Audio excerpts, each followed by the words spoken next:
እሰጣለሁ ብለህ ስታስብ ነገ ሳልስት አደርገዋለሁ ብለህ አትዘናጋ። እግዚአብሔር የምክንያት ነገር አይቀበልምና ይልላችኋል።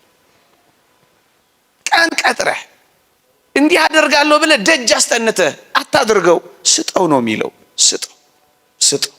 ስጠው ነው የሚለው።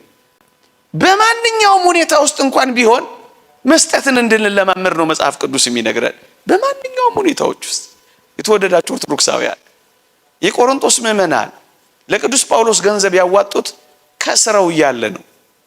ስራቸው ከስሮ፣ ንግዳቸው ተበላሽቶ፣ መርከባቸው እየተሰበረ፣ መንገዳቸው እየተሰናከለ ባለበት ሁኔታ እንኳን ገንዘብ ከማዋጣት አላቋረጡ። ምዕመናን ስንሰጥ ይባረክልናል።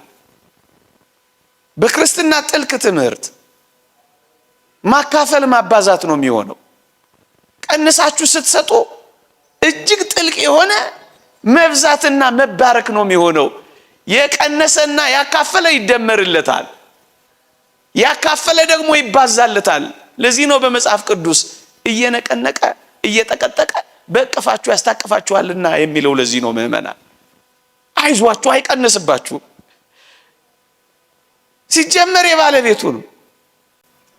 የተሰጠን ነው እንድንሰጥ ነው የተሰጠን። አከፋፋዮች ነን ብለን ማመን መቻል አለብን።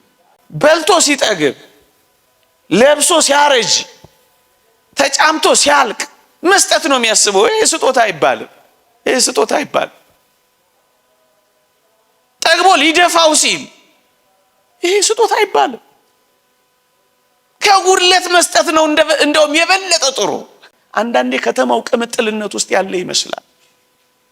ገዳማት ተቸግረው ከተማው ደግሞ በቅምጥልነት ተሞልቶ መከራ እንዳያመጣብን ልንነቃ ይገባናል ወገኖች፣ ልንነቃ ይገባ። እንደውም አንድ ሊቅ ምን ይላል?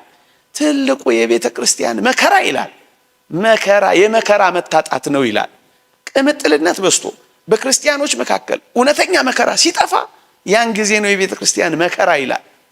ዋጋ እንከፍላለን ነገ። ዛሬ ብለን ካልሰራ ገዳማቱ እንዳይራቡ፣ የአብነት ተማሪዎቹ እንዳይፈቱ ስራ ካልሰራ ነገ ዋጋ መክፈላችን አይቀርም።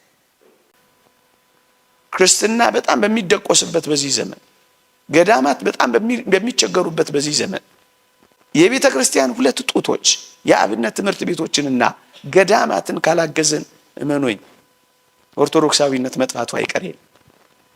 እንደ ተቀማጠለን አይቀርም። እንደ በላንና እንደ ጠጣን፣ እንደ ገባንና እንደወጣን አይቀርም። ይቀየራል።